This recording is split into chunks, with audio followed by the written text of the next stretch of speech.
Welcome to Politicos media. ఈ రోజు Medchal collectorate కార్యాలయం ముందు ఎంఆర్పిఎస్ ఆధ్వర్యంలో ధర్నా నిర్వహిస్తున్నారు, నిరసన ప్రదర్శన గావిస్తున్నారు. వారు ఎందుకు నిర్వహిస్తున్నారో వారిని అడిగి తెలుసుకుందాం. అన్న, ఈరోజు నిరసన ప్రదర్శన చేయడానికి గల కారణం? భారతదేశంలో ఉన్నటువంటి అత్యున్నతమైన న్యాయస్థానం సుప్రీంకోర్టు. ఆ సుప్రీంకోర్టుకు ప్రధాన న్యాయమూర్తి దళితుడు గవాయ్ గారు. ఆయన మీద ఒక మతోన్మాది, ఒక సనాతన ధర్మాన్ని చెప్పుకునే ఒక వ్యక్తి అడ్వకేటు చెప్పు విసరడం జరిగింది. దాని మీద కేసు సుమోటో కేసు చేర్చకపోవడం, కేసు నమోదు చేయకపోవడం, రెండోది అరెస్టు చేయకపోవడం ఈ దేశంలో ఉన్న దళితులకు ఒక ప్రమాదం ఏర్పడ్డదని చెప్పేసి మేమందరం భావించున్నాం. గౌరవశ్రీ మందాకృష్ణ మాదే గారు దాదాపు దేశవ్యాప్తంగా ఆందోళనకు పిలిపించిండు.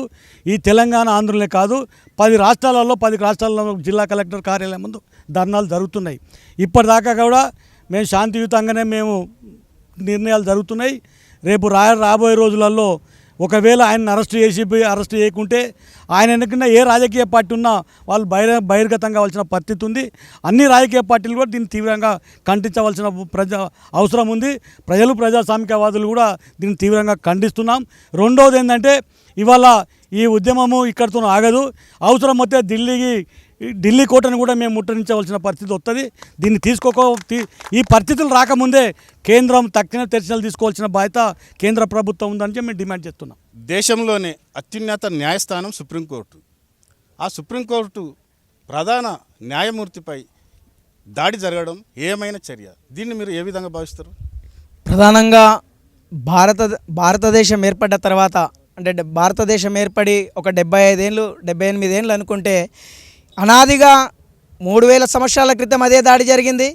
రాజ్యాంగం అమలు అయిన తర్వాత కూడా అదే దాడులు జరిగినాయి. ఇప్పుడు అత్యున్నత న్యాయస్థానంలో మరి ప్రజా సమస్యలు వచ్చినా, ప్రభుత్వాలకు సమస్యలు వచ్చినా, ఆ సమస్యలకు పరిష్కారం న్యాయ వ్యవస్థ ద్వారా తీరుతుందని నమ్మి న్యాయ వ్యవస్థకు వచ్చే కాడ కూడా అత్యున్నతమైనటువంటి న్యాయస్థానం, ఆ న్యాయస్థానానికి ప్రధాన న్యాయమూర్తిగా ఉన్నటువంటి మరి చీఫ్ జస్టిస్ గవాయ్ గారి పైన దాడిని మేము ఏ విధంగా చూస్తున్నామంటే, ముమ్మాటికి దళితులపైన, ఇంకా కూడా దళితులు ఉన్నత స్థాయికి చేరుకుంటే జీర్ణించుకోలేని వ్యవస్థలోనే ఉన్నామని చెప్పి మేము అనుకుంటున్నాం. దానికి అనుకూలంగానే ఈ దాడిని మేము అనుకుంటున్నాం. మతోన్మాద ముసుగులో జరిగినా, కులోన్మాద ముసుగులో జరిగినా, ఏ రకంగా జరిగినా కానీ దాడి మాత్రం దళితులపైన జరుగుతూనే ఉంది. ఈ దాడులు ఇప్పటికైనా అరికట్టకపోతే రానున్న రోజుల్లో కింది స్థాయి వ్యక్తికి ఏ విధంగా మరి న్యాయం దక్కుతుంది, ఏ విధంగా ఉంటుందని చెప్పి ఒకసారి ప్రజాస్వామ్యంలో ఉండే ప్రజాస్వామిక వాదులు కూడా ఆలోచించాల్సిన అవసరం ఉంది. ప్రధానంగా మరి 30 సంవత్సరాల నుంచి పద్మశ్రీ మందాకృష్ణ మాదిగన్న గారు ఒకవైపు ప్రజలకు సమస్య వచ్చినా తానే నిలబడుతున్నాడు, ప్రభుత్వాల సమస్యల పరిష్కారం కోసం కూడా తానే నిలబడుతున్నాడు. మరి ప్రజలకు వచ్చిన సమస్యలు, ప్రభుత్వాలకు వచ్చిన సమస్యలు పరిష్కారం కోసం న్యాయ వ్యవస్థకు వస్తే ఆ న్యాయ వ్యవస్థ కూడా ప్రమాదంలో మారింది.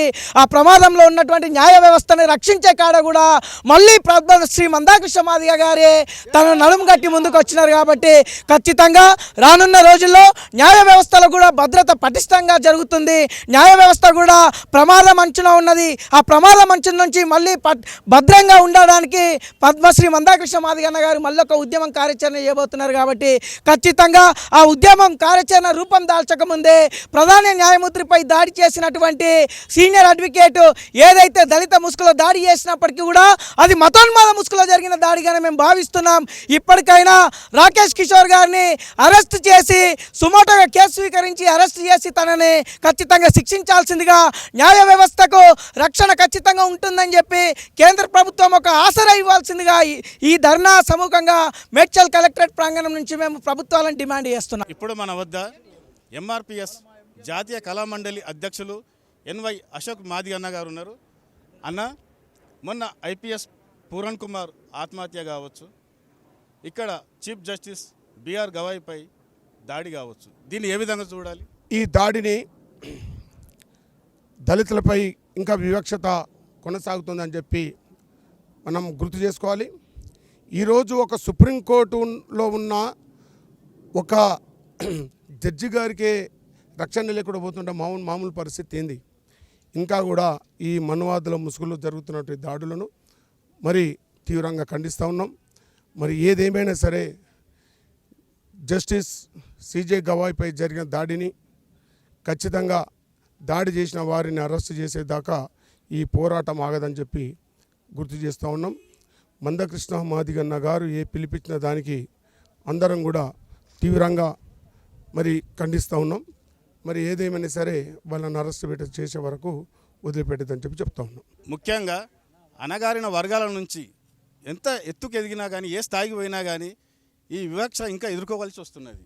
దీనికి ప్రధాన కారణాలు ఏమంటారు? ప్రధాన కారణం వాస్తవంగా ఈ భారతదేశంలో మనధర్మ శాస్త్ర ప్రకారంగా గుడికి బడికి దూరం పెట్టినటువంటి మనవాదులు వాస్తవంగా బాబాసాహెబ్ అంబేద్కర్ సాధించి పెట్టినటువంటి రిజర్వేషన్ల వల్ల చదువుకొని ఉన్నత పదవుల్లో మా వర్గాలు కూర్చోన్నారని చెప్పేసి మేము గౌరవపడుతున్న సందర్భంలో మరి ఈ యొక్క మనవాదులు దళితుడు ఏ స్థాయిలో ఉన్నా కూడా మేము కించపరుస్తాం, మా చెప్పు చేతుల్లో మీరు ఉండాలనే విధంగా ఆ ప్రవర్తన కొనసాగుతుంది. కాబట్టి ఈ భారతదేశంలో భారత రాజ్యాంగం పైన ప్రమాణం చేసినటువంటి ఉన్నత స్థాయిలో ఉన్నటువంటి అధికారులపైన దాడి జరుగుతూ ఉంటే మరి కేంద్ర రాష్ట్ర ప్రభుత్వాలు కూడా దాన్ని ఖండించి ఎప్పటికెప్పుడు ఆ దోషులను శిక్షించకపోతే ఈ యొక్క దాడులు ఈ విధంగా కొనసాగుతాయని చెప్పేసి మందాకృష్ణ మాదిగన్న గారు మొన్ననే ఈ తెలంగాణ రాష్ట్రంలో ఒక మంత్రి ప్రెస్ మీట్లో ఒక తోటి సహచర మంత్రిని కూడా దున్నపోతని ఏ విధంగా వ్యాఖ్యలు చేసి మాట్లాడుతూ ఉన్నారో ఈ దళితులపైన, మరి అటువంటి ఖండించి తక్షణమే మేల్కొన్న తరుణంలోనే వాళ్ళు సారి చెప్పడం జరిగింది. కాకపోతే ఈ భారతదేశంలో ఉన్నటువంటి ఎస్సీ ఎస్టీ బీసీ మైనారిటీ వర్గాల ప్రజలు ఏదైతే మన పైన దాడి జరుగుతుందో మనం అందరం ఏకతాటిపై ఉండి ఎదుర్కోకపోతే ఈ భారతదేశంలో ఉన్న మనవాదులందరూ కూడా మన పైన దాడులు చేస్తారు. కాబట్టి నా యొక్క ఎస్సీ ఎస్టీ బీసీ మైనారిటీ వర్గాల ప్రజలారా, ప్రజాస్వామికవాదులారా, మనపైన కాదు ఎవరిపైన దాడి చేసినా కూడా అందరం కూడా ఈ దాడి మనపైన జరిగిందని చెప్పేసి మనం ఖండించకపోతే ఈ దాడులు కొనసాగుతూనే ఉంటాయి. కాబట్టి ఈ దాడులకు వ్యతిరేకంగా మనందరం ఐక్యమై ఈ యొక్క పాలక ప్రభుత్వాలు చేస్తున్న కుట్రను ఎండగట్టకపోతే మాత్రం మన భవిష్యత్తు ఇంకా ఈ విధంగానే ఉంటుందని చెప్పేసి కోరుకుంటూ, ఏదేమైనా తక్షణమే గవాయి పైన దాచిన దాడిని ఆ రాకేష్ను సుమోటో కేసు చేసి అరెస్ట్ చేసే వరకు గౌరవ శ్రీ మందాకృష్ణ మాదిగ ఇచ్చిన పోరాటం శాంతియుతంగానే ఒక కలెక్టర్ ఆఫీస్ ముందు ధర్నా జరుగుతూ ఉంది. భవిష్యత్తులో అది రోడ్లు ఎక్కకుండా, భవిష్యత్తులో ఉగ్రవృత్తులు దాల్చకుండా మరి కేంద్ర ప్రభుత్వం తక్షణమే చర్య తీసుకోవాలని చెప్పేసి కోరుకుంటూ, ఏదేమైనా కూడా ఈ దాడులు ఖండించాలని చెప్పేసి ప్రజాస్వామిక వాళ్ళందరూ కూడా కోరుకుంటూ, వర్ధిల్లాలి ప్రజాస్వామికవాదుల ఐక్యత, వర్ధిల్లాలి ఎస్సీ ఎస్టీ బీసీ మైనారిటీ వర్గాల ఐక్యత, వర్ధిల్లాలి ఎస్సీ ఎస్టీ బీసీ మైనారిటీ వర్గాల ఐక్యత. చూస్తున్నారు కదా, దళితులు ఎంత ఉన్నత స్థానానికి ఎదిగినా కానీ ఏదో ఒక విధంగా వివక్ష ఎదుర్కోవాల్సి వస్తున్నది. మొన్న చూస్తే పూరన్ కుమార్ ఐపీఎస్ అధికారి కుల వివక్షకు గురై ఆత్మహత్య చేసుకున్నాడు. ఈరోజు సుప్రీంకోర్టు చీఫ్ జస్టిస్ బిఆర్ గవాయ్పై కూడా అమానుషమైన దాడి సంఘటన జరిగింది. వెంటనే నిందితులను అరెస్ట్ చేసి తగిన చర్యలు తీసుకోవాలని ఇక్కడ దళిత వర్గాలు కావచ్చు, అగారిన వర్గాలు కావచ్చు అందరూ కోరుకుంటున్నారు. కెమెరామెన్ శేఖర్తో మీ ప్రేమరాజు.